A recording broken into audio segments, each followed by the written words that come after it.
es un trabajo sobre las repercusiones emocionales que genera en las personas un evento de desplazamiento forzado. Pues en la búsqueda de contactos, el profesor nuestro de periodismo de paz, Oscar Parra, nos puso en contacto con usted y la idea de esta entrevista precisamente sería hablar un poco de su situación, de qué fue lo que pasó, cómo pasó, en qué momento, bueno, ya con detalles más precisos, para después hablar un poco en torno a la parte emocional y sentimental a raíz de este suceso. Así es, bueno. Primero que todo, pues, muy buenas tardes. Me presento, soy Andrés Narváez. Cordial saludo, que Dios me la bendiga. Amén, gracias. Y primero que todo, pues, vivíamos en el campo, pues, lo más feliz de la vida, cultivándolo, alimentándonos de ese pan coger que podemos producir todos los días a través de lo cotidiano que hacemos en el campo, teniendo sus animalitos, la gallina, el cerdo, la vaquita, el burrito, el pan coger, la tranquilidad. Sí. Pero siempre bajo de un trabajo colectivo, social y gremial, al cual nosotros pues de muy temprana edad fuimos entrenados para ese tipo de situaciones, ¿no? Para vivir en común. Sí. Y tener pues la viabilidad de poder ser la voz de otras personas que a veces pues tienen dificultades para comunicarse con otras personas, buscar una dirección, algo. Nosotros pues haciendo ese trabajo comunitario pues siempre nos hemos mantenido como líderes y defensores de derechos humanos en el territorio.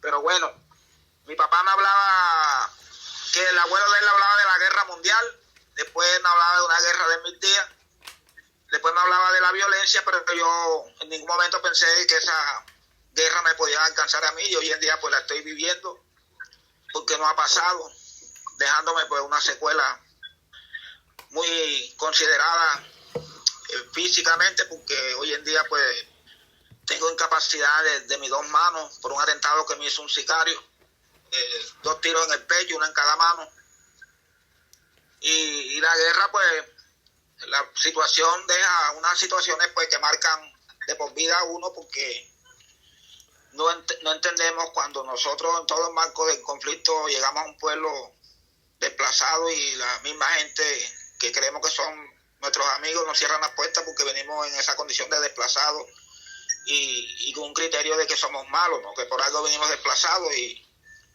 y que hay que cerrarle la puerta, no darle la ayuda. Entonces, y llegamos aquí teniéndolo todo a mendigar, a sufrir situaciones las cuales nosotros no estamos acostumbrados a pasar.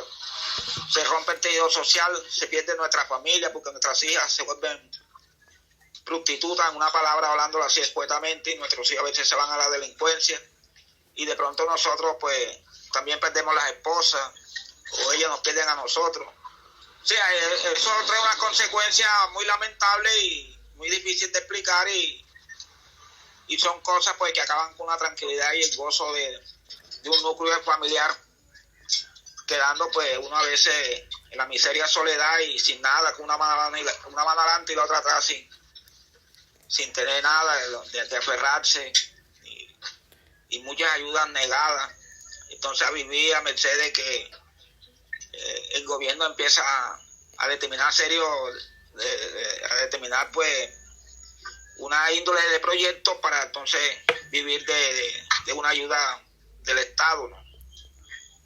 Entonces eso es algo lamentable y son cosas pues que cada rato la estamos viviendo, y estamos a punto nuevamente de volverla a vivir, porque en el territorio no ha habido la calma ni ha habido la paz, a pesar de que se firmó en La Habana. Vemos es que la guerra ha continuado, más que todo pues enfilada hacia la persecución hacia nosotros como líderes sociales, y cada día pues vemos ese atropello, el cual una vez nos sacó de nuestro territorio, y hoy en día pues lo que vemos venir es eso, porque en los territorios está volviendo a llegar la violencia nuevamente. Señor Andrés, yo ahí le tengo una preguntita. Y es que usted me comentaba que antes vivía en comunidad, entre todos hacían como las labores del campo. ¿Eso dónde era? Bueno, nosotros pues te hablamos del territorio montemariano. Te estoy hablando del Sí. territorio montemariano porque nosotros tenemos una finca que se llama la Finca de la Europa. Pero hacemos un trabajo colectivo en todos los montes de María, ¿no? Nosotros somos líderes sociales de territorio porque nosotros trabajamos con el territorio y vamos a muchas partes del territorio del departamento de Sucre, de Bolívar, de Atlántico, de Magdalena, de Cesar. De pronto nos toca ese día al interior del país y allá estamos bien porque nosotros somos parte de Movice Capítulo Sucre. Nosotros somos una entidad de Movice, víctimas de crímenes de Estado, defensores de derechos humanos, líderes sociales y estamos siempre en esa labor, ¿no? Sí, señor. Y entonces usted estaba allá por el sector de los Montes de María, que se sabe que es pues un sector intenso. ¿Y usted mismo sufrió un episodio de desplazamiento? No te copié bien. Que si usted estando allá en los Montes de María sufrió un episodio de desplazamiento, que ¿cómo fue? Sí, claro, nosotros pues nos desplacemos en el 2001, 2002, por ahí. Nos tuvimos que desplazar porque hubieron bombardeos, persecución a los líderes sociales y bombardeo a la región, entonces masacres como la de Chengue, la del Salao, la de Piguay, y fueron cosas pues que nos aterrorizaron mucho y tuvimos que salir todos desplazados para poder guardar pedacitos de vida que nos quedaban. ¿Y usted con quién vivía en ese momento y con quién se tuvo que ir y hacia dónde? Bueno, yo tenía a mis padres, tenía a mi compañera, mis hermanos, mi familia, todos vivíamos en la Europa, porque la Europa es una finca de 1.351 hectáreas y vivíamos en hacinamiento, porque nosotros todo el que llegaba le dábamos tierra para que trabajara y hiciera su casita, ¿no? Y sembraba sus maticas ahí, entonces no había problema, todos estábamos ahí, entonces a raíz de todo ese conflicto, pues, tuvimos que salir toditos. ¿Y quién lo sacó? Bueno, aquí se forma una guerra que decirle, señalar un miembro de quien hizo eso sería, ¿cómo le diría? Aquí pues estaba involucrado el ejército, la policía, la guerrilla, el ELN, la FARC, paramilitares, delincuencia común. Es decir, que fue una guerra que se generó y eso trajo muchas consecuencias y no sabemos en verdad quién fue que la propició. Lo que sí sabemos que todo el conflicto que se da es por la tierra, ¿no? Por unas compras masivas que hizo el gobierno de Álvaro Uribe Vélez en la región, en todo lo que es Monte de María. Entonces, la manera de sacarnos del territorio era acusándonos de guerrilleros, hubieron capturas masivas.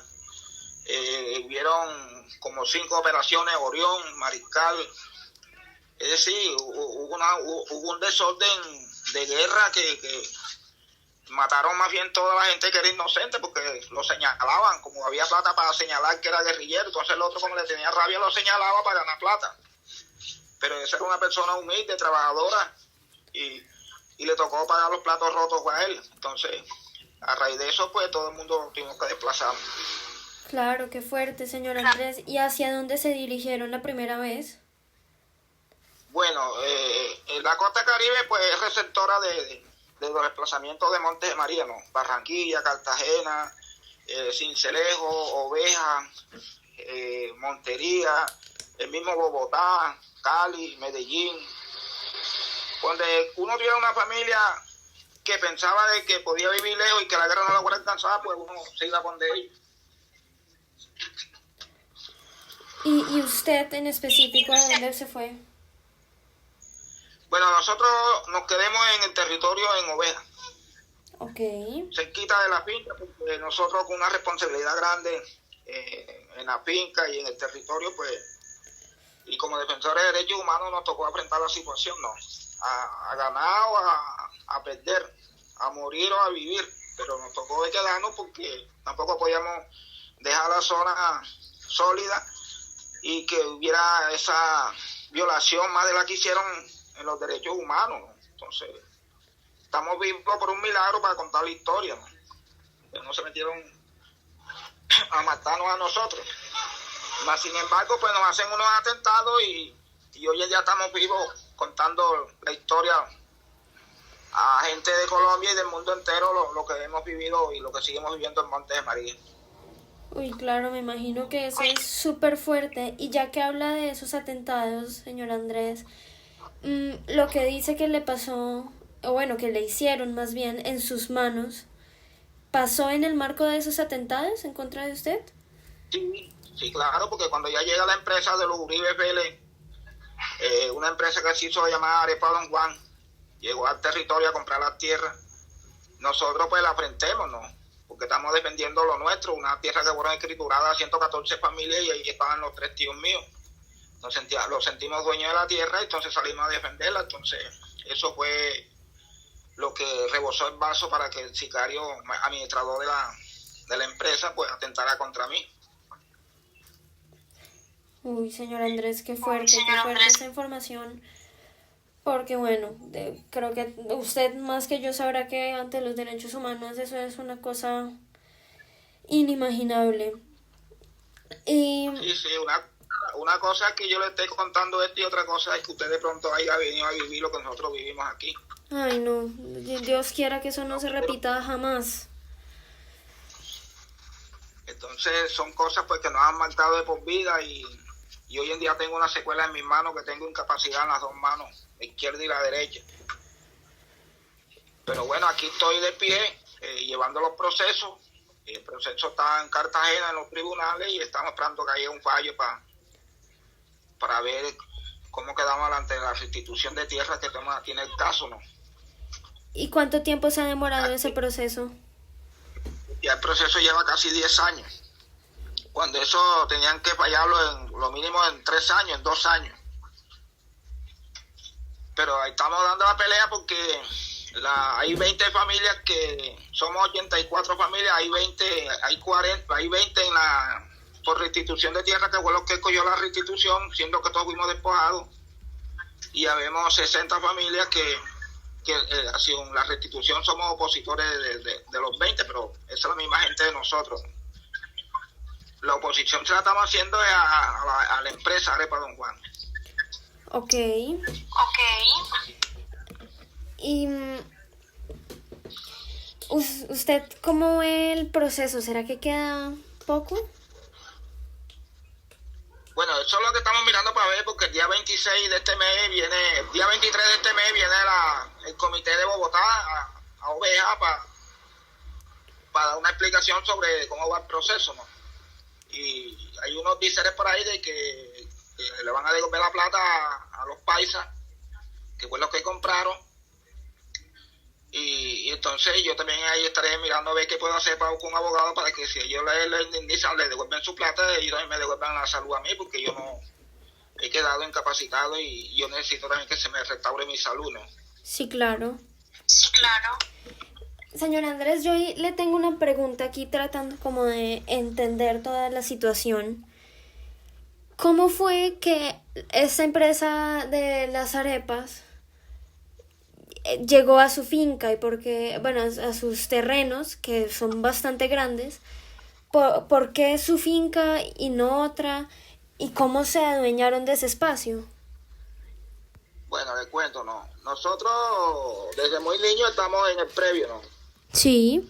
Desde niño hemos aprendido a trabajar porque yo me quedé sin lectura, yo no sé leer ni sé escribir y me ha quedado en esa incapacidad lectiva porque mi afición fue por la tierra, por ser una persona preparada dentro de un comité, por ser una persona sí me gustó siempre desde muy pequeño ser líder, ¿no?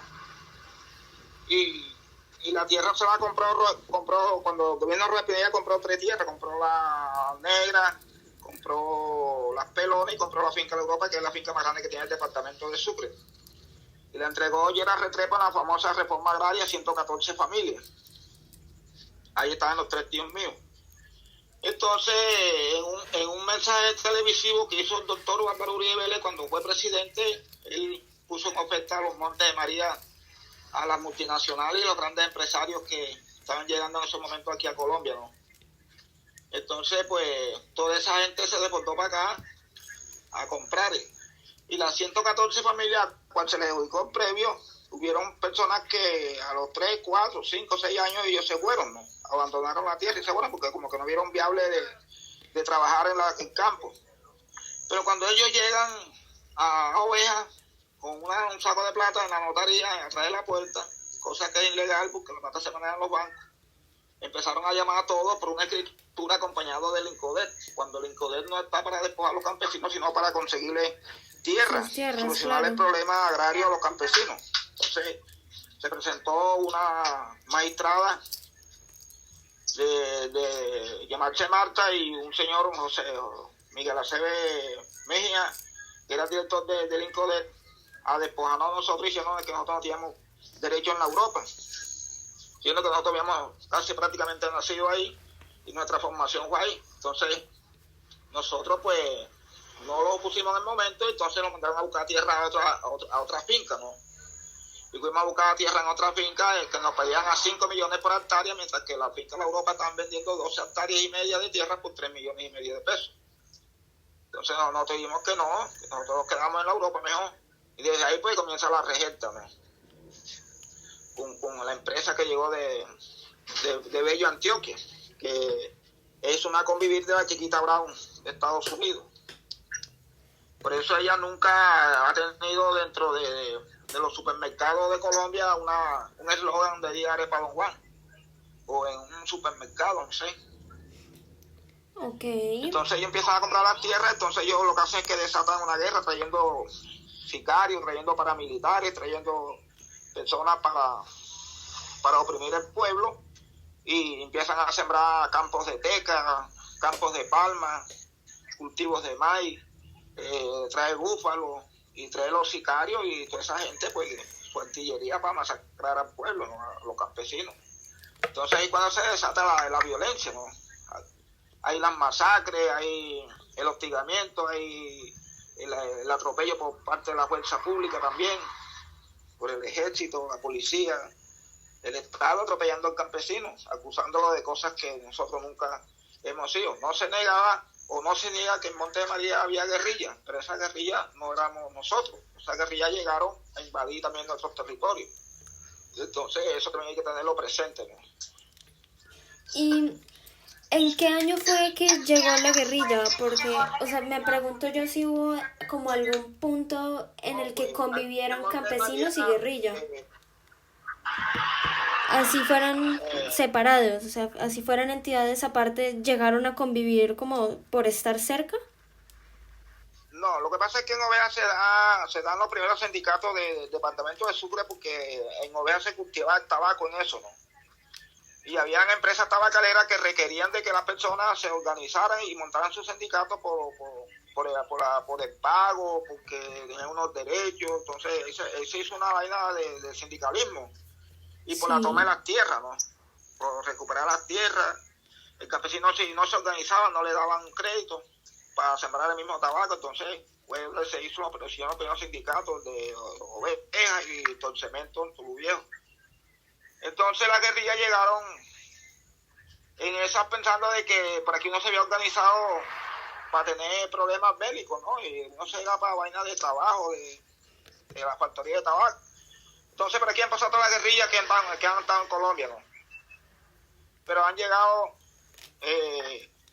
llegaron equivocadamente, erróneamente, y entonces cuando llegaron al territorio y vieron que no era la mentalidad que ellos buscaban, entonces empezaron a someter a la gente, y a ordenarlo, a darle órdenes, a amenazarlo, y usted me entiende cómo es la cosa. Sí, claro, ay no, qué feo porque esa llegada de ellos, pues claro que les perjudicaba a ustedes. Claro, y como acá también se dan 3 desmovilizaciones.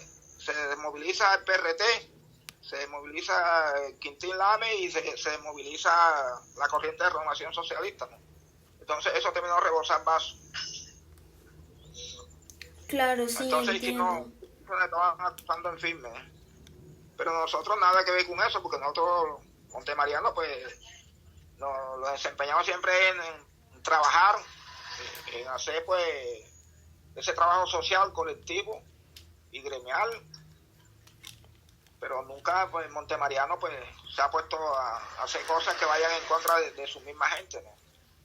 Porque Claro, nosotros lo que nos no. gusta es el trabajo, el progreso, todo eso.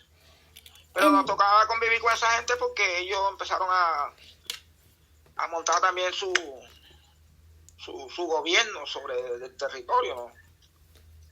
sí, Entonces llegaban 200 guerrilleros, por ejemplo, a mi casa, yo tenía que hacerle un almuerzo, después iban ellos y venían otros y la misma cosa, después llegaba el ejército también lo mismo, entonces el que se iba adelante le decía al otro y el otro decía al otro, entonces era lo que valía para condenar al otro y matarlo, desaparecerlo o llevarlo preso. Pero uno nada que ver porque uno estaba sometido, en el momento no sé si al momento de irse uno lo iban a matar o lo iban a dar vivo. entonces, don Andrés, para yo tener como una secuencia de lo que pasó, ustedes vivían ahí normales, campesinos, tranquilos, dedicándose a lo suyo. Luego llegan las guerrillas y se empiezan a armar olas de violencia que los obligan a ustedes a desplazarse. Estando Sí, desplazados, ya pues, quieren darle los territorios a multinacionales. Y ahí es cuando entra la eso pelea de ya. ustedes por recuperar su territorio. Bueno, entonces, bueno, cuando llegan las guerrillas, pues no habían llegado todavía las multinacionales, pero ya había guerrilla, ¿no? Por lo que había, por lo que te digo primero, por las organizaciones sindicalistas, ¿no? Porque la gente estaba organizada en los comités, entonces ellos llegaron, yo digo que erróneamente, ¿no? Después ya cuando Álvaro Uribe hace la oferta televisiva a todos los empresarios, tanto nacionales como internacionales, pues, y cuando ellos traen ya sus arsenales de gente mala para acribillar y hacer salir a todos los campesinos del campo porque ellos necesitaban la tierra, ¿no? Matando los aguacatales, matando las plataneras, matando las llameras, es decir, dejando toda la región en una miseria. Y aparte de eso, la masacre, el hostigamiento, de la desaparición forzada, el encarcelamiento. Y ya nos tocó vivir esa situación, pues, y que hasta el día de hoy no hemos podido quitarnos esa camisa, sacarnos el estigma. Entonces, pues, ahí es donde, como dijo el tío mío, de la puerta todo encerrado. Entonces, hoy en día estamos viviendo la misma situación. Y yo, pues, de todo mi desconocimiento colectivo, hoy en día estoy relatando la memoria de Monte María en un libro que estoy relatando, que lo estoy haciendo colectivo, que se llama Eres Menor que Yo, ¿no? Ese es un libro colectivo donde, si usted viene aquí al territorio, usted escribe 1 o 2 páginas del relato que yo le hago, ¿no? Porque quiero dejar como memoria a las generaciones que vienen muy detrás para que ellos sepan qué fue lo que pasó con la tierra y lo que nos tocó vivir. Señor Andrés, yo le tengo ahí dos preguntitas. La primera es, esa iniciativa de escribir un libro de lo que ha sucedido, por su parte, ¿es suya la iniciativa o viene de alguien más? No, la idea ha sido mía, ¿no? Yo soy un compositor de música. Yo compongo todos los ritmos de música que usted pueda imaginarse, ¿no? Y lo mío, porque yo hice una escuela andina con el Cono Sur. Entonces, desde ahí miré la iniciativa. Como no sé leer ni escribir, entonces yo en esa escuela, pues, me llevé un libro y cada uno, pues, yo empecé a contarle mis relatos, lo que le estoy diciendo a ustedes, se lo empecé a contar a ellos y ellos iban escribiendo eso, ¿no? Por eso es un libro colectivo. Ok, Que lo voy a mandar a escanear para que no pierda su esencia de ser colectivo, porque ahí, si usted escribe, va a aparecer su autografía y su línea letriva, pues, como usted escribe, ¿no? Y es la idea del libro, porque eso es un libro colectivo. Entonces, la idea ha sido propia mía y hoy en día, pues, ya estoy casi terminándolo de escribir, ¿no? sí, pues sí me Para parece mandarlo a muy escanear. chévere. Sí, Señor Andrés, ya mi amiga me está diciendo que para entrar, entonces la voy a meter a ella también. Y a bueno, partir de ahora, pues que ella también hable. Sin embargo, pues nuestra Bueno, bueno. conversación sigue normal. Ya la voy a Ok. llamar. Y Dile para ver si me puede llamar al otro teléfono que te di, para ver, para tener una mejor comunicación. deme un momentico, si quieres yo ya lo voy llamando y los llamo a los dos. Es correcto. O sea, espéreme un momentico entonces. Se me va a poner en pausa la llamada.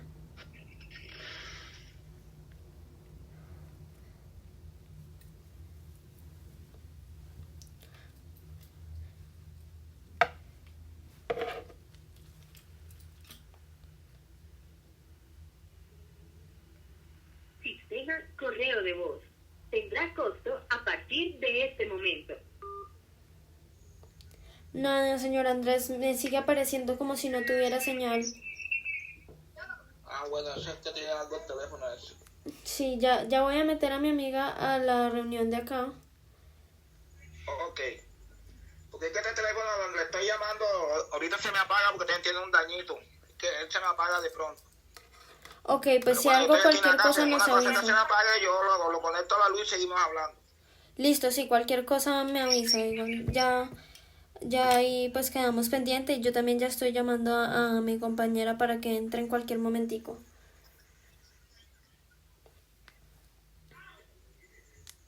Mm, Bueno, yo le tenía otra pregunta Sí. y es ¿cómo decidió usted empezar a hacer liderazgo en torno a todo esto de derechos humanos, pues su situación, la situación de la gente con la que vivía? ¿Qué lo motivó a ser líder? Bueno, eso uno lo lleva en la sangre, ¿no? Por eso yo no tuve la oportunidad de ir a un colegio, no porque mis padres fueron mezquinos, sino porque en esos tiempos me tocaba y ayudar a trabajar para criar a los más pequeños, ¿no? Y me iba a las reuniones de muy pequeña edad con ellos y empezaba a oír lo que ellos hablaban, ¿no? De lo que venía, de lo que se iba a dar con el tiempo, y eso es lo que estoy mirando hoy en día, ¿no? Los proyectos, y eso me llenaba tanto de emoción que vi viable eso, ¿no? Y descuidé el estudio, pero después en el arte musical me tocaba competir con muchos profesionales como abogados, jueces, en el campo musical, y yo me los ganaba. Entonces ellos me decían que porque yo era una persona iletrada que no sabía leer y escribir, porque yo me los ganaba a ellos. Entonces yo les decía de que yo no sabía, no tenía explicación, ¿no? Entonces miré de que necesitaba la lectura, pero una equivocación, porque todo ser humano debe aprender a leer y escribir, ¿no? Y hoy en día eso me hace falta. Entonces ellos me regalaban a veces hasta 5 o 6 cuadernos, lápiz, cartilla, y eso se lo regalaba yo a mis sobrinos, porque no había... Sí, yo decía, si yo me lo gano a ellos siendo así, ahora ¿cómo será? Entonces, bueno, está en la Universidad de Bogotá, hablando con muchos profesionales, y me han dicho que porque yo no sé leer ni sé escribir, entonces yo les he dado una respuesta, pues, que no sé si serán respuestas más concretas o serán respuestas desviadas, en donde le digo de que lo que pasa es que la lectura, pues, la lectura en el ser humano es contaminante y lo embrutece, ¿no? Porque mucha lectura no la han sabido usar los que saben. Entonces me dijo que a qué me basaba yo para decir eso. Yo dije, no, yo por ejemplo le voy a poner un ejemplo, el señor Álvaro Uribe Vélez. El señor Álvaro Uribe Vélez es un tipo inteligente, pero no sabe usar su inteligencia, ¿no? Y si yo fuera una persona leída, yo de pronto no estaría hablando con usted, si no hubiera otra actividad, porque yo estaría desechando lo mío para introducir en mi mente otra cosa que me fuera está contaminando mi pensamiento, ¿no? Y de pronto haciendo cosas malas y no haciendo el bien. Entonces, en esa situación, pues, la vi ahí razonable, pero bueno, el ejercicio, la práctica, la teoría que hemos adquirido en el campo y lo hemos adquirido colectivamente, pues, merita de que la gente confíe en uno y la misma gente, pues, se encargue en nombrar a uno como sus protectores, como sus orientadores, como sus representantes dentro de los comités, y eso, pues, nos da ese estímulo de ser un líder social y un defensor de derechos humanos, porque trabajamos también esa parte de derecho, de ser de Moisés, de capítulo Sucre, Sí, todo eso lo adquiere uno un conocimiento pues a través de los años y se da la actividad, el rol cual uno está haciendo, ¿no? Sí, señor, claro, no, yo entiendo y pues todo esto yo pienso que hace parte como de su esencia. Entonces, Por- bueno, pues también qué bueno que ante todas las situaciones usted igual pueda dedicarse a buscar el bien desde sus posibilidades. Eso se lo aplaudo y pues muchas gracias como que así que en nombre del país. Mm, Don Andrés, yo le tengo una pregunta respecto a esto que, pues lo que me ha dicho que ha estado manejando el proceso de la restitución de tierras, un proceso larguísimo, pero que además usted no cuenta con la habilidad de lectoescritura. ¿Cómo ha manejado eso? Pues para que todo le pueda salir a su favor, pero pues con tanto papeleo que manejan allá, ¿usted qué ha hecho para manejarlo sin esas habilidades? Bueno, te digo nuevamente por la teoría que uno maneja, ¿no? Nosotros somos personas que de pronto yo no sé leer ni sé escribir, pero yo puedo hablar con un abogado, ¿no? Y puede saber de leyes, pero yo también tengo mi conocimiento primitivo, ¿no? Él sabe de computadores, pero yo tengo mi tesis, eh, ¿cómo te diría? Mi tesis empírica, ¿no? Entonces Sí, nosotros sabemos cuando, o por lo menos yo sé cuando una persona pues quiere violar mis derechos y sé cómo reclamar los mismos y sé pues, así no sepa leer pues tengo claro todo, manejar todo lo que es una parte de lo que sea en el sistema agrario, ¿no? Porque hay unas leyes, hay unos artículos que uno pues, el que sabe a veces se los lee uno los oye y a esas leyes uno se ajusta, ¿no? Porque todo está basado a unas leyes de una constitución colombiana que tiene el Estado colombiano, ¿no? Entonces no podemos nunca desconocer la constitución colombiana para hacer una serie de hechos, de reclamos y está dentro de la norma de la misma constitución, no violar ni salirnos sino mantenernos establecidos dentro de la misma regla de las leyes colombianas, ¿no? sí, señor, entiendo. Bueno, señor Andrés, una pregunta ya más enfocada como tal en nuestro tema de investigación. Nosotros estamos trabajando el tema de cómo estos eventos del desplazamiento afectan emocionalmente a quienes lamentablemente lo viven. Entonces, aquí a mí me gustaría empezar preguntándole cuáles son las emociones que más recuerda de ese momento, como las más marcadas. Bueno, las emociones más marcadas que no he podido olvidar ha sido la muerte de mis compañeros, ¿no? La de separación forzada que le han hecho, el trato inhumano al cual han sido sometidos, como encarcelándolos como personas inocentes, condenándolos, pagando una condena que no se justifica ni que es meritorio de que ellos la paguen porque ellos son personas inocentes, ¿no? Y mirar ese cuadro que de pronto queda en un hogar cuando no está el papá, o no está la mamá, o no está su hermano el mayor, porque lo han desaparecido, lo han matado. De venir a enterrar una persona al pueblo sin poner un denuncio, venir 4, dos cargando adelante, 2 cargando atrás y uno con un frasco de agua, venirlo a enterrar sin poner una queja, sin poner un reclamo, sin llorar, sin poner un denuncio. Es decir, venirlo a traer como si nunca había pasado nada, ¿no? Y regresarnos nuevamente a nuestro territorio como si no había pasado nada. Entonces, es muy trágico uno ver a esa viuda con esos ojos llenos de agua, casi reventándosele del dolor que tiene, porque hay una amenaza de que no puede llorar ni puede denunciar porque también la pueden matar o pueden matar a quien haga eso, ¿no? Entonces son cosas muy lamentables, son cosas muy trágicas de que uno en ese momento no quiere ni estar parado delante de la otra persona, porque son cosas de que uno conoce bien sus compañeros, conoce bien su gente, sus vecinos, y saben que de pronto ese vecino yo iba y le prestaba las abarcas, o me prestaba un sombrero, de pronto una muda de ropa, o de pronto me regalaba una libra de arroz para comer yo, o de pronto era a lo contrario. De pronto mi mujer le prestaba la pollera a la esposa de él, un gancho, una chancleta. Sí, porque todos, nosotros como montemarianos siempre hemos vivido en esa manera colectiva, y lo que tenga yo lo tiene mi vecino, y lo que tenga mi vecino pues también lo puedo tener yo, porque somos personas que nos consideramos siendo compañeros, ¿no?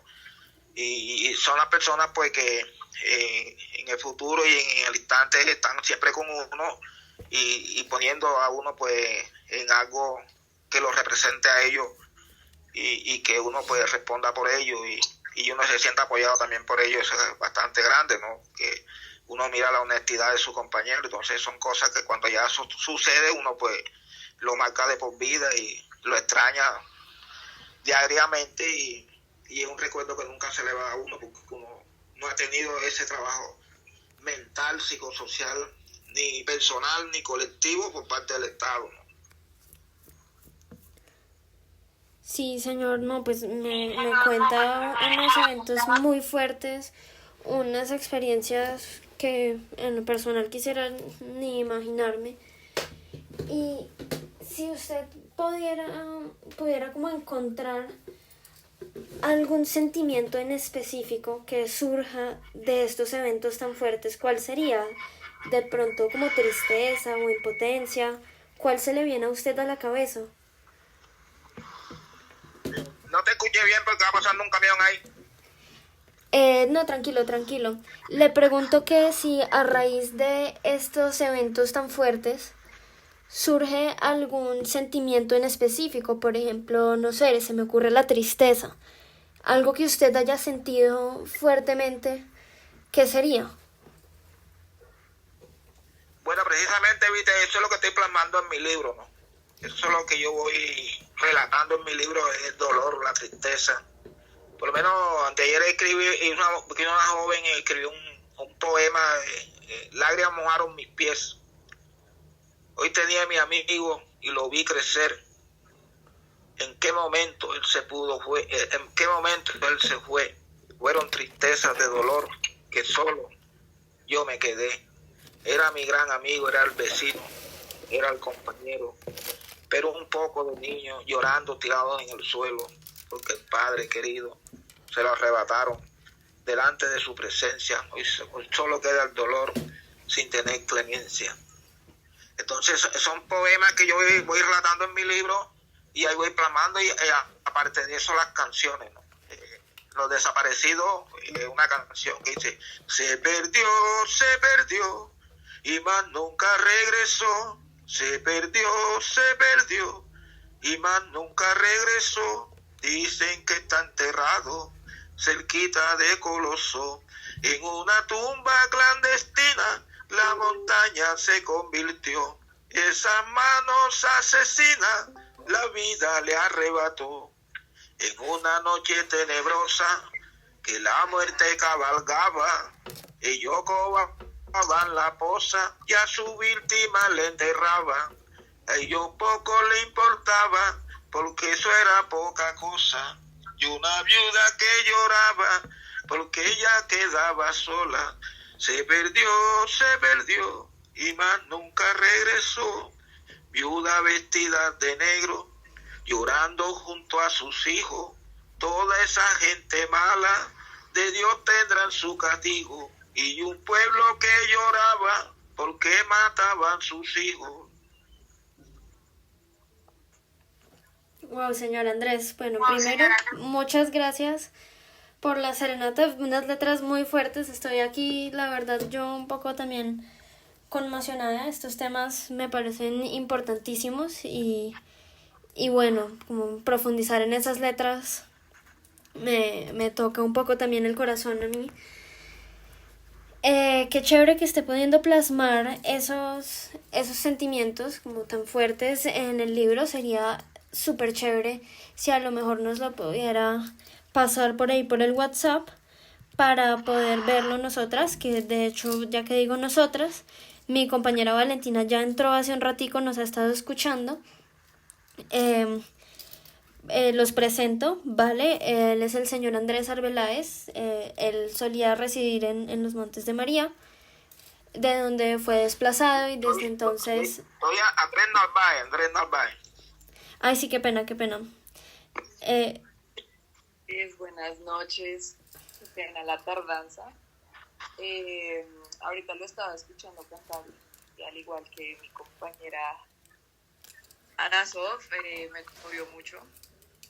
Y aunque aún no he podido pues, escuchar toda la historia, en lo personal, de verdad que uno siente mucha impotencia escuchar todas estas cosas y de verdad que le mueve uno las fibras. Entonces, muchas gracias para empezar por querer contarnos lo que le pasó. No es fácil. Estoy segura que para esas cosas es revivir todo eso. Entonces, en lo personal, le agradecemos eso. Y pues nada, si me surge alguna pregunta, no sé si ya van a terminar de hablar. Y pues si no, cualquier duda que surja, pues la preguntaré. Pues vale, bueno, para... Pues, me da placer de oírla. La verdad, pues, es un placer para mí de escucharla y no, pues estamos en la conversa y cualquier cosa que usted desee preguntarme, pues con mucho gusto yo le respondo, ¿no?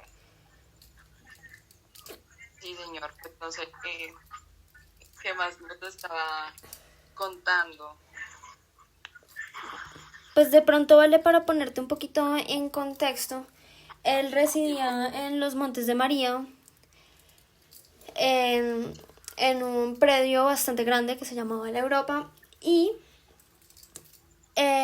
allá llegaron diferentes fuentes de conflicto armado, guerrilla, o sea, básicamente Raimundo y todo el mundo llegó allá, por lo cual ellos tuvieron que irse como ante toda la violencia que tenían tan cerca de ellos, toda la presión que tenían además, como porque vivían en una especie como de convivencia con las guerrillas, pero una convivencia pues presionada. Imagínate ser un campesino que trabaja su tierra normal y que un día llega la guerrilla y te diga, hágame un almuerzo. Son situaciones así por las que ellos tenían que pasar. Eventualmente ante esa violencia tuvieron que irse. Después Uribe en su presidencia como comercializó esos terrenos cuando ellos no estaban y pues llegaron diferentes empresas multinacionales como gente con mucho dinero a utilizar esos predios y realmente esos eran predios que pertenecían a personas naturales, personas del común que habían estado ahí desde hacía muchísimos años y se habían tenido que ir pues. Niña, ¿me puede hacer un favor? Mira a ver si puede llamarme el otro teléfono porque parece que regresó la señal. Mira para ver si podemos, para oír mejor. Listo, señor Andrés, deme un momentico y ya lo llamo.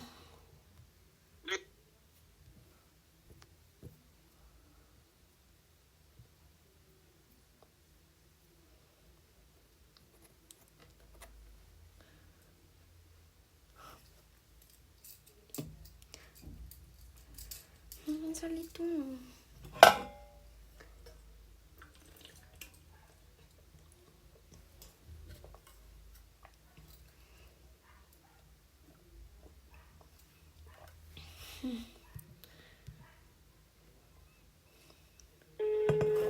Ay, si me sale tono. Espera No. correo de voz. Tendrás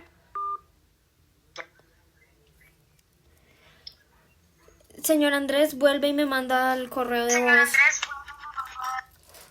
Bueno, sigamos por acá. Sí, va a tocar seguir por acá porque nada, la señal parece que está como mala. Entonces, pues sí, vale, ese es como el contexto en el que pues él vivió. En el proceso de recuperar sus tierras se han demorado casi que 10 años, cuando lo ideal era que fuera de 2 a 3.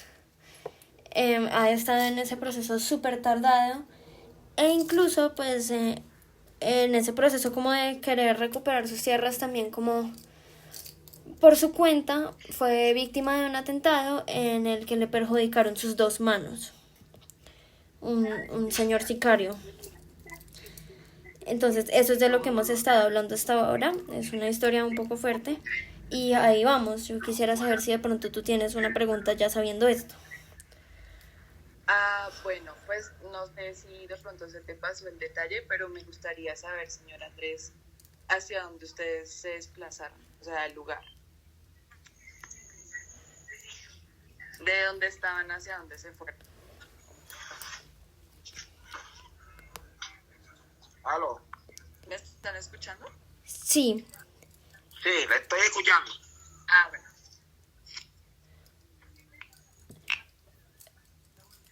Le venía preguntando, señor Andrés, que pues sí me gustaría saber hacia dónde se desplazaron ustedes desde la zona donde se encontraban.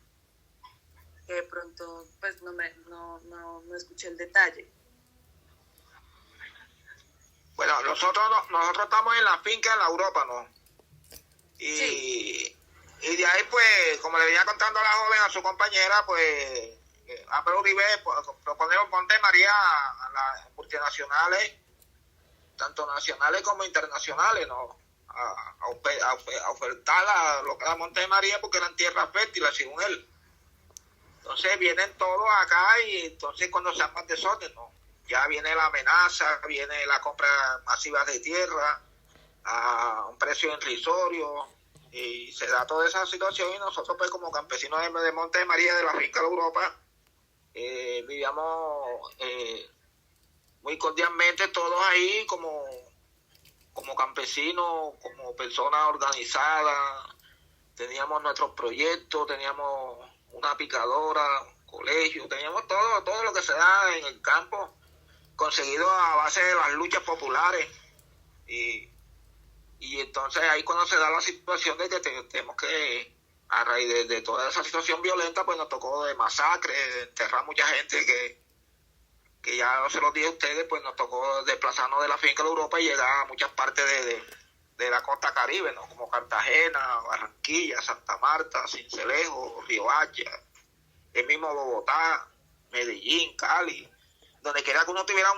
un pariente, vaya a coger uno y se iba, ¿no? Abandonando la tierra. Entonces, eso fue lo que nos tocó vivir, ahí cuando tuvimos que emigrar, ¿no?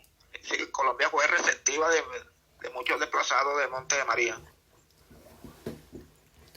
Entiendo, señor Andrés, gracias. Es que la verdad no sabía el detalle. ¿Y usted se fue a qué ciudad o estuvo en varias ciudades? Bueno, yo salí, cuando me tocó desplazarme la primera vez me fui para Manizales, ¿no? Después me tocó salir ya para Oveja, ya después me hacen el atentado, me fui para Biotá, después de Biotá tuve que salir ya del país, me fui 6 meses a España, en un programa del gobierno asturiano, viví en España, en Asturias, en un pueblo que llaman Gijón, viví durante 6 meses, ¿no? Allá me tocó de viajar y socializar en las universidades de derecho, de mujeres, de toda esa índole de universidades, pues el problema de Monte de María, ¿no? Porque allá en España eso no lo conocía, entonces allá me tocó pues casi que discutir con una magistrada porque me dijo de que nosotros íbamos allá como de turistas, querer estar allá sin que pasara nada, ¿no? Pero ella empezó a mostrar unos videos de lo que era el campo colombiano, tractores, ganadería, sí, una cosa muy lujosa, y yo dije, no, eso somos ricos en Colombia. Entonces yo llevé de acá, llevé evidencia, ¿no? De las masacres de Chengue, las masacres del Salao, de los niños de La Guajira cuando se mueren de hambre y de sed, de esas personas que viven allá en el Chocó. Es decir, llevé una cosa diferente a lo que ellos mostraban, porque ellos pasaban noticias clasificadas, ¿no? Entonces, en mi desplazamiento por Colombia, 4 veces he sido desplazado aquí mismo en Colombia y una vez que me tocó de emigrar a España, ¿no? Señor Andrés, ¿y todas esas veces usted estuvo con su compañera? Que usted me dice que cuando salió con su familia y su compañera. ¿Ella se quedó con usted? No, ella salió primero porque le dio mucho temor, nervios, y yo pues por ser una persona iletrada me sentía acorralado porque no era profesional, no era albañil, no era chofer, no era mecánico, no era profesor, no era sino un campesino. Entonces me tocó de quedarme en el territorio y ella pues me abandonó y se vino, y hoy en día tenemos un hijo que no lo conozco. Tengo miedo de encontrarme con él porque no sé qué le habrán dicho, si fue que yo lo abandoné, fui mal padre, no sé. Hay situaciones pues muy lamentables también dentro de mi vida que son cosas que me están también asfixiando, y ella tomó un camino diferente y yo tomé otro camino diferente, y eso fue otra cosa que yo a perder también, conflicto armado en Montes de María, ¿no? Sí, claro, no, me imagino. O sea, pues tantas pérdidas y además la pareja, pues bueno, creo que puede ser una cosa muy, muy fuerte. Y de su familia, de sus familiares, pues, ¿estuvieron bien o hubo alguna pérdida grande? Sí, mataron al marido de mi sobrina, delante de 3 niños de 4, 5 y 6 años. Se lo mataron delante de ella, de esos niñitos. Eso fue una tarde como a las 6:30 de la tarde. Nosotros fuimos como a las 10 de la mañana a donde ella estaba, porque oímos los disparos, oímos todo y no nos atrevemos a salir porque la orden que había era esa, de no salir, que salía lo mataban. Entonces fueron cosas pues que viví muy trágicamente, y enterrar a mis vecinos, enterrar a mucha gente que dejó un conflicto, y eso pues eso son traumas que uno lo marcan de por vida, ¿no? Y cuando uno sabe que la persona de pronto era travieso, que era una persona pues incontrolable, pues uno de pronto no le da muy duro eso, pero cuando uno sabe que la persona que mataron pues era una persona noble, honesta, sincera, un amigo, un hermano, el vecino, que es la familia de uno, pues eso uno también le da duro, ¿no? Son cosas que yo no quiero a veces ni recordarlas, pero bueno, toca porque son cosas que están dentro de la memoria, y la memoria pues por eso hemos quedado nosotros con vida para contar parte de la memoria que nos ha tocado vivir en este país colombiano, por una mala decisión también de nosotros, porque nunca hemos sabido cómo ejercer el voto y por quién debemos de votar, ¿no? Pero nosotros a veces, por la misma abandono estatal del Estado, por el mismo abandono, salimos a votar por 100.000 o 50.000 pesos y le estamos dando el voto al propio enemigo nosotros, para que después se le vuelva a matarnos y a humillarnos y a violentar nuestros derechos, ¿no? Entonces es algo que también y no sé si lo hacemos inconscientemente, porque mucha gente no tiene el criterio que tengo yo, y él no mira esas posibilidades ni mira esas consecuencias que pueden sobrevenirse después en contra de uno, ¿no? Sí, señor, claro. Y ya de todo esto que contaba tan fuerte, última pregunta que le hago, porque reconozco que es también fuerte contarlo. Cuando usted dice que lamentablemente asesinaron a los niños pequeñitos de 4 años, ¿ustedes pudieron identificar quiénes eran los asesinos en ese momento? Si era de pronto algún grupo, no sé si los guerrilleros. Le mataron al papá a ellos, a los niñitos. Sí, a la esposa de la sobrina. No, y fue la FARC. Tenían los grupos que andaban aquí, la FARC, el ELN, todos esos grupos, los paramilitares, que uno no sabía prácticamente ni quiénes eran, pero bueno, ellos, como todos andaban vestidos lo mismo, uno no sabía ni si era el ejército, si era la FARC, si era el ELN, pero bueno, después llegamos a saber que había sido la FARC, ¿no? Porque ellos ahora en la Comisión de la Verdad pues están diciendo que ellos hicieron esa masacre, ¿no? Ok, ya veo, pero entonces, ay, qué fuerte, qué cosa fuerte. Me parece que Vale quiere preguntar algo.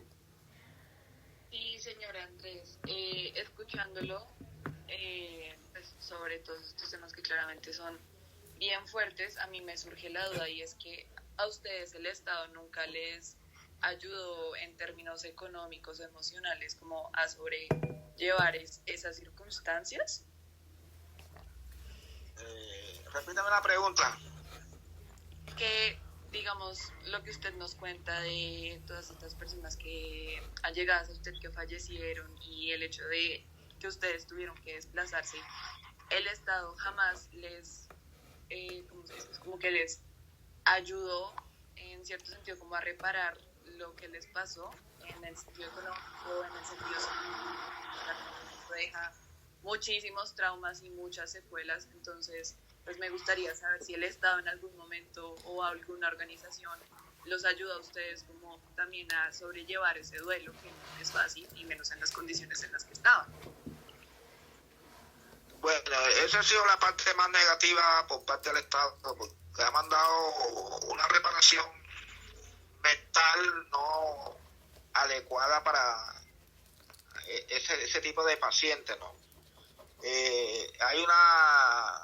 Han venido haciendo algo que es inusual, ¿no? Mandan un psicólogo, viene a 1 o 2 días y después no viene más. Y aquí el problema es individual, por familia o dentro de esa línea colectiva.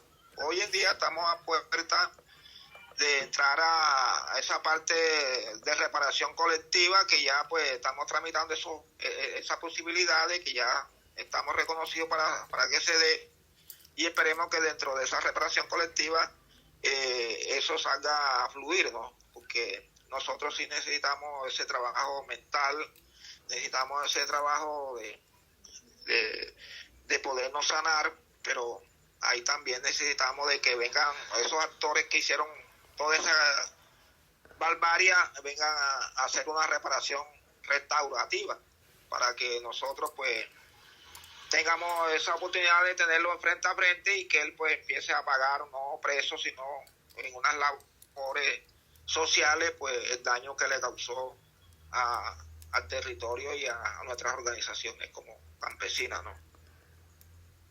Claro, o sea, hasta el momento el Estado no les ha dado ninguna ayuda psicológica, ¿sí? Sino va a pasar.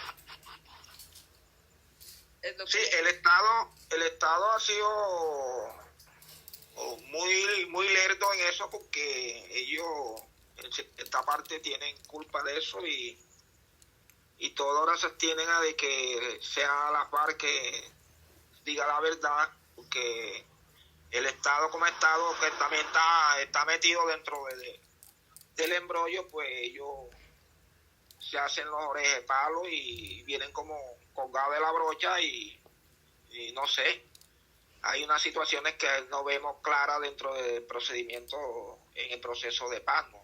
Que acá se está hablando de una paz y por el otro lado están haciendo unas cosas que van en contra de los derechos humanos y van en derecho, pues van en contra también de la vida. Entonces, cuando un país se habla de paz, se está en proceso de paz, pues lo más viable es que si 5.000 guerrilleros pusieron sus armas, pues 5.000 soldados, 5.000 policías también pongan las armas de ellos, ¿no? Para ir quedando en igualdad de condiciones. Pero vemos es que se habla de paz, se está hablando de paz, pero están matando a los líderes sociales, nos están persiguiendo, somos objetivo militar de los panfletos de las AUC gaitanistas de Colombia, están en nuestro territorio y con esa amenaza constante y preguntando por uno y no tenemos una protección por parte del Estado. Yo tenía una protección del Estado, unos escoltas, y me los quitaron y enseguida apareció un panfleto. No queremos de que a nosotros se nos den escoltas, se nos den carros para andar luciéndolo, mostrar de que nosotros pues somos personas importantes, sino nosotros lo que queremos es que se nos garantice el trabajo que hacemos en territorio, porque nosotros somos la voz de más vulnerables, nosotros somos las personas que salimos a denunciar o a exponer las situaciones por las cuales nosotros estamos atravesando en todo ese terreno de olvido al cual lo tiene sometido un gobierno en esta patria colombiana que es tan rica, y que haya muchos pueblos que estén hundidos en la miseria, que no tengan vías, que no tengan salud, no tengan educación, gente que se muere de hambre, gente que se muere por el paseo de los hospitales es decir, no tienen estratificado. Dicen que Venezuela está una dictadura, pero aquí hay una dictadura más brava que la de Venezuela. Entonces, pues, mientras que uno viva así, con personas durmiendo abajo de un puente como duermen en Bogotá, gente que se acueste sin comer, no se puede hablar de paz porque la paz no está marcada ahí. La paz no es un trapo blanco ni es dejar las armas. La paz es que vivamos todos equitativamente y que vivamos como colombianos que somos bien, porque Colombia es un país rico, Colombia lo tiene todo, pero lamentablemente hay zonas donde no llega a veces ni la señal de un teléfono. Sí, señor Andrés, totalmente. Estoy completamente de acuerdo con lo que usted. De verdad que me da mucha impotencia. También me surgió otra duda y es, digamos, respecto a las atenciones psicológicas que ustedes les brindaron. El acercamiento simplemente fue como que ustedes se desahogaran y ya.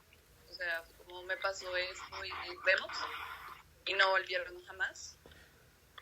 Bueno, siempre ellos llegan al territorio marcando piedra, hablando de que ellos pues que le cuentemos lo que nosotros hemos vivido y que de pronto una compañera llore o de pronto a mí me toque llorar ante de ellos.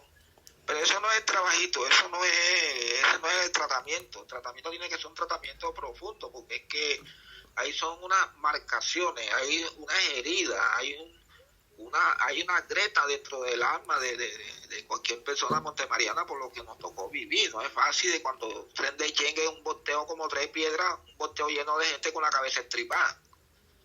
A cualquier situación de que yo pelee con una mujer mía y los demos, entonces eso es una cosa diferente, porque es una pelea entre un hogar y eso se puede enmendar y se puede remediar y se puede hablar y se puede tratar, ¿no?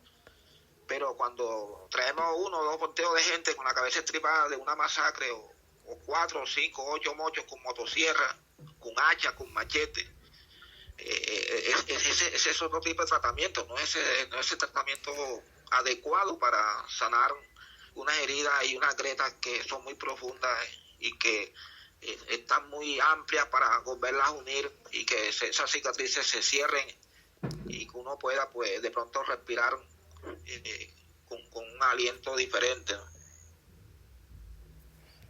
Claro.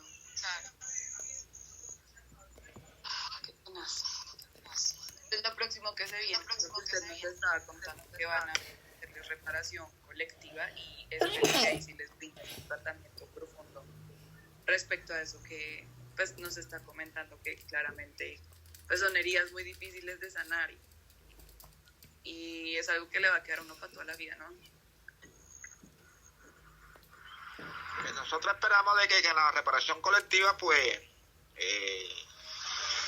restauren nuestros planteles educativos, restauren pues nuestra economía, nuestro bienestar, nuestra tranquilidad, y esperemos de que ahí se dé la oportunidad de que el Estado pues pueda brindar un trabajo más profundo, más concreto, más conciso y poder pues tener otra expectativa y mirar a ver pues que nos separa el futuro de aquí en adelante, ¿no?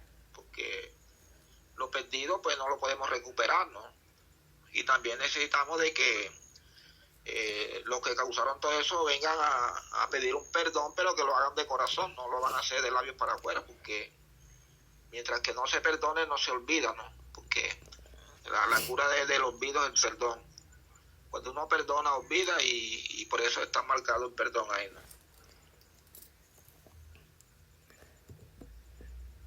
Sí, señora.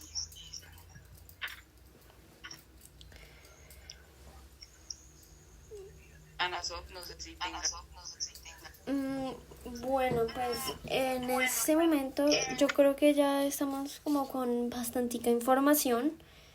Es una historia que nos da muchísimo de qué hablar y pues sería que quedemos pendientes para ver los apuntes del libro que usted a modo colaborativo está escribiendo con más personas, porque pues sí sería muy chévere ver como esa faceta de usted, la faceta que usted está proponiendo de su historia, que es una cosa muy, muy, muy interesante. Mm, pues de pronto ya incluso para no quitarle más tiempo, que ya siempre hemos hablado bastante, podríamos dejar así por hoy y en caso de que sea necesario, pues nos estaríamos hablando en estos días o a lo mejor más adelante, si usted Bueno, está de acuerdo. le voy a hacer una invitación porque yo voy a viajar a Bogotá como de 13 al 12, o del 11 al 13, 14 por ahí, esos días. Porque voy a estar en un evento que me invitó la señorita Laura Justiz, que es Gaita en la Capital. Este es un festival, voy a estar por allá, voy a llevar artesanía, porque también soy un artesano. Y como ella me invitó para que fuera a hacer una presentación especial, entonces voy a estar en Bogotá esos días. Y también en el lanzamiento de un documental que tenemos el día 22, porque el día 23 tenemos la reunión acá en Sucre con el Comité Técnico de Restitución de Tierra a nivel bogotano. Entonces no sé si aprovechemos el espacio y nos encontramos en Bogotá y allá pues yo pueda llevar el libro, parte del libro, porque lo tengo en tres libretas, parte del libro para que, o sea, llevar el encabezamiento del libro, ¿no? Para que ustedes tengan una mejor apreciación de por qué se llama Eres Menor que Yo, ¿no? Sí, claro. Señor Andrés, ¿usted en qué parte va a estar acá en Bogotá? Bueno, yo cuando voy a Bogotá me bajo en el Hostal de la Juco, ¿no? Eso es en Teusaquillo. ¿Hostal de la Juco? Sí, el Hostal de la Juco. Entonces, ¿qué pasaría? Cuando yo llegue a Bogotá, pues yo tengo sus teléfonos, yo les estaría llamando y nos ubicamos y podemos compartir un tinto y de paso, pues, invitarlas al evento de Gaita en la Capital para que compartamos un rato nuestra música ancestral, ¿no? Sí, sí, sería muy interesante la experiencia. Ay, qué pena que se me cayó el celular. Sí, sería muy interesante la experiencia, de pronto compartir un poco del libro, de la música. Nos toca cuadrar ya cuando esté acá, de pronto que nos cuente dónde va a estar su exposición de las artesanías y a ver si se puede, pero sí sería una experiencia súper chévere. Yo creo que hay 2 días que son virtuales y hay 2 días presenciales, que es sábado y domingo, y me dijo Laura que iba a estar en un parque, ¿no? Que iba a tener una estampa para mostrar mis artesanías que llevo. Y va la gaita porque también con la gaita voy haciendo un trabajo psicosocial en el territorio con niños huérfanos del marco del conflicto, ¿no? Entonces toda esa artesanía que llevo es hecha por los niños que tengo en la fundación de música de resistencia, ¿no? Se llama Música de Resistencia en Monte María. Y si puedes buscar en Facebook, en Instagram, una página que se llama Totumo Seco, ahí vas a encontrar una mayor información del trabajo que vamos a hacer, porque voy a viajar a votar porque estamos próximos de grabar estas canciones que les canté y ya hay hay un avance bastante ya para las grabaciones de la misma, ¿no? Entonces no sé si ustedes busquen esa página en Totumo Seco y puedan tener una mejor información. Sí, yo ya los estoy buscando en Instagram en este momento y ahí veo sus fotos. Sí, qué chévere, aquí estoy viendo. Tienen ya bastantes cosas. Sí. Ahí estoy buscando la forma de grabar 4 personas, porque hemos tenido problemas sociales acá en Monte de María, porque son personas pues que no han tenido la oportunidad de grabar canciones, y también pues les ha dado la oportunidad para que ellos pues muestren su saber a nivel de Colombia y el mundo, porque nosotros en Monte María somos personas que somos exponentes de la música y por mi gira por España, pues estando en España fue tanto el interés que tomaron en mí, que empezaron a hacer un muchacho de Colombia que en Barcelona, España, empezó a filmar una película que se llama La Europa, ¿no? Y ya grabó en Gijón, grabó en los sitios donde yo estuve, en los sindicatos, en todos esos sitios que yo frecuentaba allá en Gijón. Ya hizo las grabaciones, hizo un rodaje allá, y este año, en el mes de abril, vino acá a Colombia y hizo otro rodaje. Ahora estamos pendientes que en el mes de marzo va a venir otra vez para haciendo los otros rodajes para que la película salga en el 2024. Ok, sí, pues falta tiempito, pero qué chévere que se esté haciendo todo este proceso. Sí, total. Sí, porque es que yo quiero quitarme el estigma que nos han creado como montemarianos a nivel del mundo, ¿no? Que nosotros llegamos donde fuéramos y porque si éramos de Montemaría nos cerraban las puertas y no nos daban trabajo. Y entonces eso también fue duro para nosotros y nosotros nunca hemos sido gente mala, nosotros somos gente de empuje, de trabajo, pero a nosotros lastimosamente pues nos invadieron unas situaciones que nosotros no las criemos y nos tocó vivir con eso y hoy en día pues ha sido la estima más grande que nos han podido colocar una camisa que tenemos que quitárnosla. ¿Y cómo nos la vamos a quitar? Haciendo ese trabajo que vamos haciendo en Totumo Seco, lo de la película, y buscando esa ayuda de ustedes para que ustedes también sean portadores de esa buena noticia y se conviertan también en otro líder social por los procesos que llevamos en Monte de María, porque cuando ustedes escriben también pues empiezan a difundir algo que nosotros lo estimulamos y lo creemos muy importante porque se meten en los zapatos de nosotros y los consideramos ya no como periodistas, sino como otros compañeros más en esta rama de líderes sociales y es la ayuda que nosotros necesitamos en Monte de María. Acá el problema no es que nos den 50 millones de pesos por la reparación de un ser viviente, de un ser muerto, que nos reparen otras cosas, no, nosotros hacemos más buscando la forma de recrear, de recobrar el tejido social, el reconocimiento, el cual se perdió en Montes de María, que esa indemnización, porque nosotros lo que queremos es volver a hacer lo que nosotros antes éramos en Montes de María, personas muy unidas, trabajadoras, y vivir en sana paz y tener esa cordialidad, porque a nosotros nos gusta la paz. Claro, sí, claro, no, pues es lo mínimo, se merecen todo el reconocimiento posible porque eso también ayuda a construir claramente memoria y pues de alguna forma esto los va acercando a su bienestar y su reparación en algún sentido. Entonces pues sí, es una labor que hacemos y hacemos con gusto. Bueno, por eso Camparra para mí no es un periodista más de ruta del conflicto, ni ustedes. Ustedes son líderes sociales que tenemos nosotros en Bogotá y los considero como mis compañeros, como mis hermanos, como mis compartidarios y hoy en día sé que su labor no es tan importante y por eso les doy unas felicitaciones por esa labor que hacen y sé que Oscar Parra acá pues siempre ha sido una persona que nos ha estimulado mucho y nosotros a él, y él no es un periodista, es otro líder social de Monte de María de la finca de la Europa en Bogotá, él y todo su equipo de trabajo. Sí, claro, de verdad, la labor que él con su equipo hacen es genial y pues es muy chévere también para nosotros poder iniciarnos en este mundo del manejo de este tipo de temas que pues siempre requiere mucho cuidado, mucha responsabilidad y mucho respeto con ustedes de las historias que cuentan, de lo que han vivido.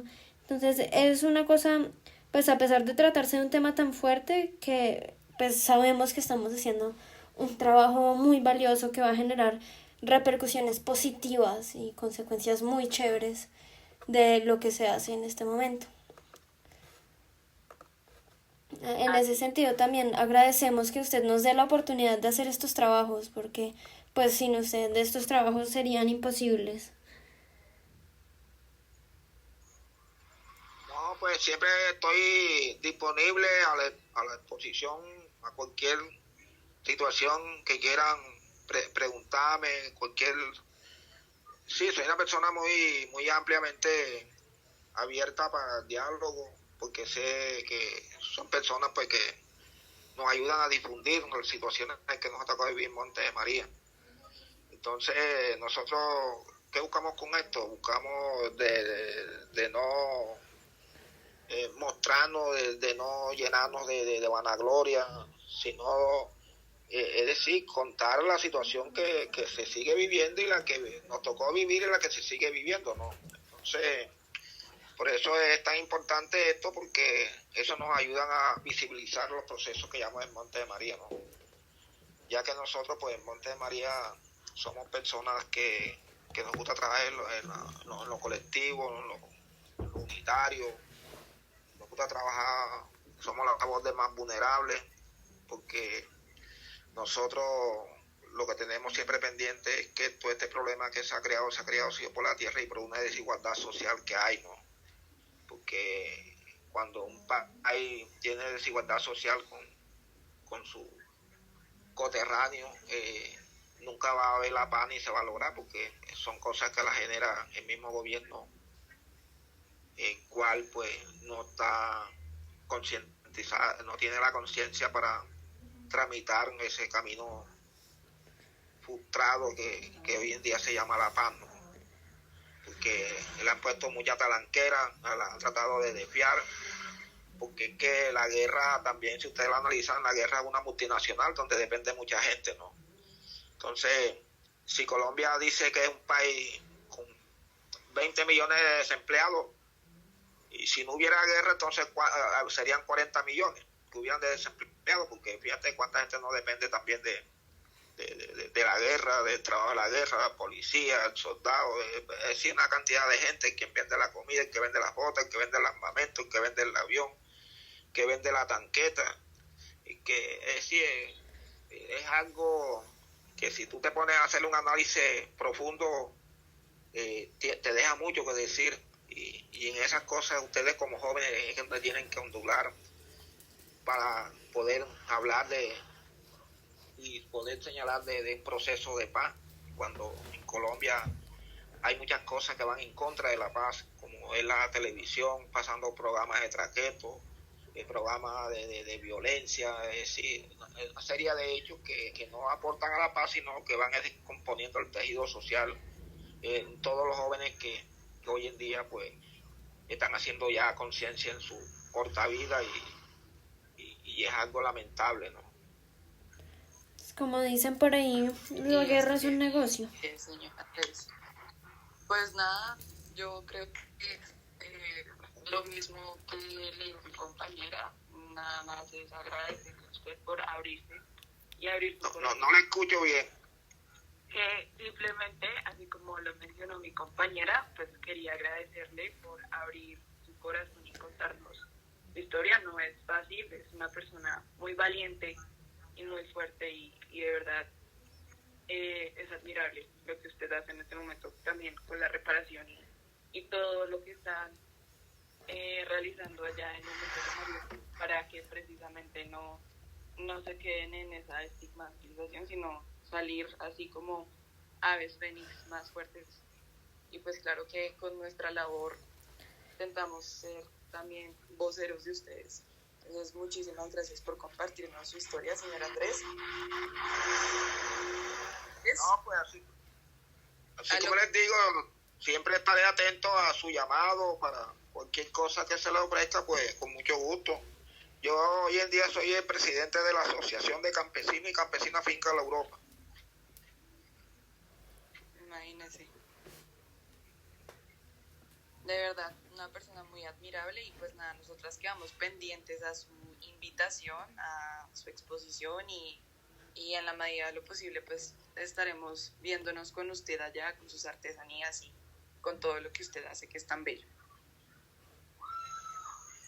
Bueno, entonces me alegro de oírlas, que Dios me las bendiga, me las protege, me las cuide, y estaré siempre disponible y atento a cualquier situación que quieran solicitar de parte mía. Si también alcance, con mucho gusto, pues no tendré ningún reparo en dialogar con ustedes. Igualmente, señor Andrés, que tenga una feliz noche. Recuerde que también en cualquier momento puede llamarnos o mandarnos ahí un mensajito por el WhatsApp. Quedamos pendientes de cualquier cosa que se le ofrezca. Y pues nos estamos hablando. Le deseamos una excelente noche. Ahorita que descanse, que la pase muy bien este inicio de semana igualmente. Bueno, mis hijas, que pasen bien, que Dios me las proteja. Los vemos en Bogotá, y bueno, igual está pendiente para llamarla antes de viajar a Bogotá, para ponernos de acuerdo dónde los vamos a encontrar.